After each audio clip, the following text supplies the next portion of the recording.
அனைவருக்கும் வணக்கம். கும்பராசினியர்களுக்கு வளமான வாழ்வை தரும் தமிழ் மாதமான ஐப்பசி மாதம். இந்த ஐப்பசி மாதம் முழுவதுமே கும்பராசினியர்களுக்கு என்ன மாதிரியான நன்மைகள் எல்லாம் ஏற்பட இருக்கு, கிரக நிலைகளின் ரீதியாக அமையிருக்கும் சாதகங்கள் என்ன, பாதகங்கள் என்ன, மேலும் என்ன மாதிரியான முன்னேற்றங்கள் எல்லாம் உங்களுடைய வாழ்வில் ஏற்பட இருக்கு. குறிப்பா தமிழ் மாதமான இந்த ஐப்பசி மாதம் முழுவதுமே கும்பராசினியர்களுக்கு கிரகங்களுடைய சஞ்சார நிலைகள் என்ன என்று பார்க்கும்போது இக்காலகட்டத்தை பொறுத்த வரைக்கும் கடகராசியில் குரு பகவான் அதிசாரமாக உச்சம் பெற்று சஞ்சரிக்கிறார். அதே போல சிம்மத்தில் கேதுவும், கன்னிராசியில் சுக்கிரனும், துலாம் ராசியில் சூரியன், செவ்வாய், புதன் ஆகிய கிரகங்கள் ஒரே ராசியில் இணை சஞ்சரிக்கிறாங்க. கும்பராசியில் சனி பகவான் வக்ரகதியிலும் ராகுவும் இணைந்து சஞ்சரிக்கிறாங்க. இந்த கிரகங்களுடைய சஞ்சார நிலைகளின் காரணமாக கும்பராசினியர்களுடைய வாழ்வில் இந்த தமிழ் மாதமான ஐப்பசி மாதம் முழுவதுமே குடும்ப சூழ்நிலை ரீதியாக உத்தியோகம், தொழில், வியாபாரம், கலைத்துறை, அரசியல் துறை, மாணவ மாணவிகள், விவசாய துறையினர், பெண்மணிகள் என அனைவருக்கும் என்ன மாதிரியான நன்மைகள் எல்லாம் ஏற்பட இருக்கு என்பது குறித்தான முழுமையான பதிவை தான் இந்த வீடியோல விரிவா பார்க்க போகிறோம். இந்த மாதத்தை பொறுத்த வரைக்கும் காலமாக தமிழக மக்களிடையே ஐப்பசியில் அடமலை என்றொரு மூதுரை நிலவி வருவது அனைவரும் அறிந்ததே. அதாவது தமிழகத்தில் மாரி காலம், அதாவது மழைக்காலம் ஆரம்பமாகிறது என்பது இந்த ஐப்பசியில் அடமலை என்ற மூதுரைக்கு பொருளாக அமைகிறது. வானியலில் காலமாக பல அறிஞர்களை உலகிற்கு அளித்த பெருமை தமிழுக்கு உண்டுங்க. அது மட்டும் இல்லாம நவகிரகங்களுக்கு சக்தி அளிக்கும் பெருமை பெற்றுள்ள சூரிய பகவான் அவரது நீச்ச ராசியான துலாம் ராசியை கடக்கும் ஒரு மாத காலத்தையே துலாம் மாதம் என்றும் ஐப்பசி மாதம் என்றும் கூறுகிறோம். ஐப்பசி மாதம் முழுவதும் குரு பகவான் தமிழகத்தின் தெய்வீக நதியான காவிரியில் ஆர்ப்பவித்து இருப்பதாக புராண வானியல் மற்றும் ஜோதிட நூல்கள் விவரிக்கின்றன. அதனால்தான் துலாம் மாதம் எனப்படும் புண்ணிய மாதத்தில் தினந்தோறும் காவிரி புண்ணிய நதியின் புனித நீராடுவது பாவங்கள் அனைத்தையும் போக்கி புண்ணிய பலன்களை அபரிமிதமாக அளிப்பதாக ஸ்ரீரங்க மகாத்மியம், காவிரி புராணம் போன்ற புராதான தெய்வீக நூல்கள் விவரிக்கிறது. இவ்வளவு மேன்மையான இந்த ஐப்பசி மாதத்தில் கும்பராசிக்காரர்களுக்கு என்ன மாதிரியான நன்மைகள் ஏற்பட இருக்கு, கிரகநிலைகளின் ரீதியாக அமையிருக்கும் சாதகங்கள் என்ன, பாதகங்கள் என்ன, மேலும் என்ன மாதிரியான முன்னேற்றங்கள் எல்லாம் உங்களுடைய வாழ்வில் ஏற்பட இருக்கு. குறிப்பா கும்பராசினியர்களை பொறுத்த வரைக்கும் அவிடம் 3ஆம் பாதம் முதல் சதயம், பூரட்டாதி 3ஆம் பாதம் வரை உள்ள நட்சத்திரக்காரர்களுக்கு இந்த தமிழ் மாதமான ஐப்பசி மாதம் முழுவதுமே குடும்ப சூழ்நிலை ரீதியாக என்ன மாதிரியான நன்மைகள் எல்லாம் ஏற்பட இருக்கு என்று பார்க்கும்போது ராசிக்கு தன பாக்கியாதிபதியான குரு பகவான் ருணரோக் சத்ருஸ்தானமாகிய கடகராசியில் சஞ்சரிப்பது வருமானம் போதுமான அளவிற்கு இருந்தும் கூட பல வழிகளில் பணம் விரயமாகும் என்பதை எடுத்துக்காட்டுதுங்க. மருத்துவ செலவுகள் உங்களால் தவிர்க்க முடியாது. கைப்பணம் எப்படி போயிற்று என்று வியக்கும் அளவிற்கு செலவுகள் அதிகரிக்குங்க. இருந்தாலும் பெரும்பான்மையான செலவுகள் சுப செலவுகளாக இருப்பது மனதிற்கு சற்று ஆறுதலை தருங்க. கடன் வாங்க வேண்டிய அவசியம் இருக்காது. இருந்தாலும் சேமித்து வைத்தது கரையுங்க. கூடுமான வரையில் இந்த ஐப்பசி மாதம் முழுவதுமே கும்பராசினியர்கள் திட்டமிட்டு செலவு செய்வது நல்லது. எதிர்காலத்திற்கு நன்மை செய்யுங்க. 6இல் குரு ஜீவன் நதியும் மற்றும் என்றொரு மூதுரை உண்டு. ஆதலால் இந்த மாத ஆரம்பத்திலிருந்தே அவசியமில்லாத செலவுகளை தவிர்க்க முயற்சி செய்யுங்க. கணவன் மனைவியிடையே சிறு சிறு கருத்து வேறுபாடுகளும் வாக்குவாதமும் அந்யோன்ய குறைவும் ஏற்பட வாய்ப்புள்ளது கிரக நிலைகள் குறிப்பிட்டு காட்டுது. குடும்பத்தில் ஒருவருக்கொருவர் விட்டு கொடுத்து நடப்பது, தேவையற்ற வாக்குவாதங்களை தவிர்ப்பதும் குடும்ப நலனுக்கு உகந்ததாக அமையுங்க. திருமண முயற்சிகள்ல அவசர முடிவுகளை தவிர்ப்பது வேண்டுங்க. தீர விசாரித்த பின்பு வரனை நிச்சயிக்க வேண்டுங்க. அப்படி இல்லைன்னா தவறான வரனை நிச்சயித்து விடுவதற்கான வாய்ப்புகள் அதிகம் இருக்கு என்பதை கிரகங்களுடைய சஞ்சார நிலைகள் தெளிவாகவும் உறுதியாகவும் எடுத்துக்காட்டுது. கும்பராசியை சேர்ந்த உத்தியோகஸ்தர்களுக்கு இந்த ஐப்பசி மாதம் முழுவதும் மேலும் என்ன மாதிரியான நன்மைகள் உங்களுடைய வாழ்வில் ஏற்பட இருக்கு என்று பார்க்கும்போது உத்தியோகத்துறைக்கு அதிபத்தியம் கொண்டுள்ள சனி பகவான் வக்ரகதியில் ராகுவுடன் இணைந்து ஜென்ம ராசியில் சஞ்சரிப்பதால் அன்றாட பொறுப்புகளையும் பணிகளையும் கவனமாக இருப்பது மிகவும் அவசியங்க. தவறுகள் ஏற்படுவதற்கு சந்தர்ப்பத்தை உருவாக்கி தர இருக்காங்க. ஜென்ம ராசியில் நிலை கொண்டுள்ள வக்ர சனியும் ராகுவும். அது மட்டுமில்லாம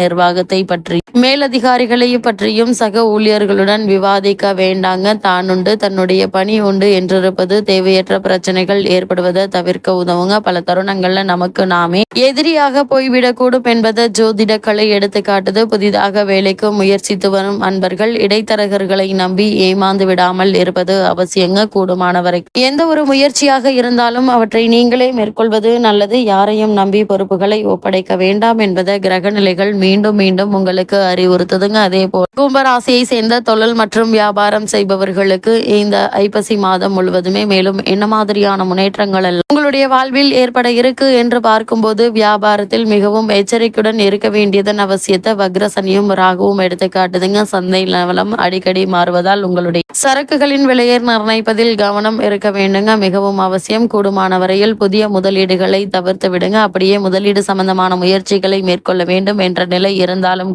முன் அனுபவம் உள்ளவர்களிடம் ஆலோசனை பெற்று அதற்கு பிறகு அதற்கான முயற்சிகளை மேற்கொள்வது மிக மிக நல்லது என்பதை கிரக நிலைகள் மீண்டும் மீண்டும் உங்களுக்கு அறிவுறுத்தது. அதே போல கும்பராசியை சேர்ந்த கலைத்துறையினரை பொறுத்த வரைக்கும் மேலும் என்ன மாதிரியான நன்மைகள் எல்லாம் ஏற்பட இருக்கு என்று பார்க்கும்போது, கலைத்துறை அன்பர்களுக்கு இக்காலகட்டம் முழுவதுமே வாய்ப்புகள் அளவோடு தாங்க கிடைக்கும் என கிரக நிலை குறிப்பிட்டு காட்டுதுங்க. அதனால் வருமானமும் சற்று குறைவாக தாங்க இருக்கும். அதே போல் இக்காலகட்டத்தினுடைய ஆரம்பத்திலிருந்தே திட்டமிட்டு செலவு செய்வது இத்தருணங்கள் மிகவும் அவசியங்க. இக்காலகட்டத்தினுடைய கடைசியில் கஷ்டப்படாமல் இருக்கலாம். கிரக நிலைகளின்படி உறவினர்கள் நண்பர்கள் எவரும் உதவிக்கு வரமாட்டாங்க. தன் கையே தனக்கு உதவி என்பது போல உங்களுடைய முயற்சியில் சம்பாதிப்பதை கொண்டு சமாளிக்க வேண்டிய ஒரு தருணங்க. இக்காலகட்டத்தை பொறுத்த வரைக்கும் இத்தகைய தருணங்கள் தான் இருட்டில் ஒரு கைவிளக்காக எண்ணற்ற நன்மைகள் உங்களுடைய வாழ்வில் ஏற்படக்கூடிய ஒரு தருணமாக தான் இக்காலகட்டம் அமைஞ்சிருக்குது என்பதை கிரக நிலைகள் மீண்டும் மீண்டும் அறிவுறுத்தது. அதேபோல் கும்பராசியை சேர்ந்த அரசியல் துறையினரை பொறுத்த வரைக்கும் நிகழ இருக்கும் ஐப்பசி மாதம் முழுவதுமே மேலும் என்ன மாதிரியான நன்மைகள் எல்லாம் ஏற்பட இருக்கு என்று பார்க்கும்போது, கிரக நிலைகள் அரசியல் துறையினருக்கு அனுகூலமாக மாறுவதால் அந்தந்த தேதியிலிருந்து பல நன்மைகளை நீங்கள் எதிர்பார்க்கலாம். உங்களுடைய மனதை வருத்தி வந்த பல பிரச்சனைகள் நல்லபடியாகவே தீர ஆரம்பிக்கும்.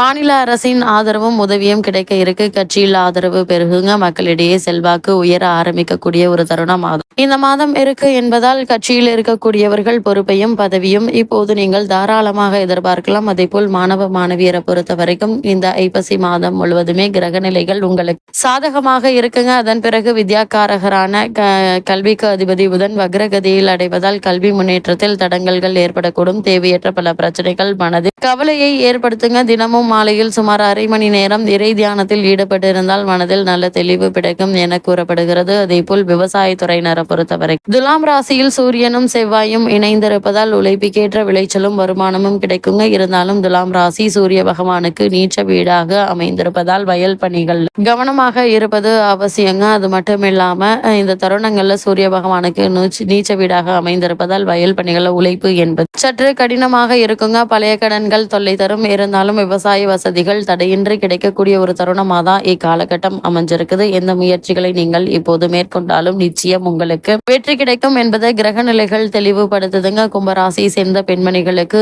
இந்நிகழ இருக்கும் தமிழ் மாதமான ஐப்பசி மாதம் முழுவதுமே மேலும் என்ன மாதிரியான முன்னேற்றங்கள் எல்லாம் ஏற்பட இருக்கு என்று பார்க்கும்போது, ஜென்ம ராசியில் வக்ரசனி ராகுவுடன் இணைந்திருப்பதும் குரு பகவான் ருணரோக சத்துருஸ்தானத்தில் வலம் வருவதும் இக்காலகட்டங்களில் பெண்மணிகள் தங்களுடைய உடல் ஆரோக்கியத்தில் கவனமாக இருக்க வேண்டும் என்ற அவசியத்தையும் எடுத்துக்காட்டுது. இத்தருணங்களை பொறுத்த வரைக்கும் தலை சுற்றல், தலைவலி, மூட்டு வலி, உடல் அசதி ஆகியவை உடலை வருத்தும்.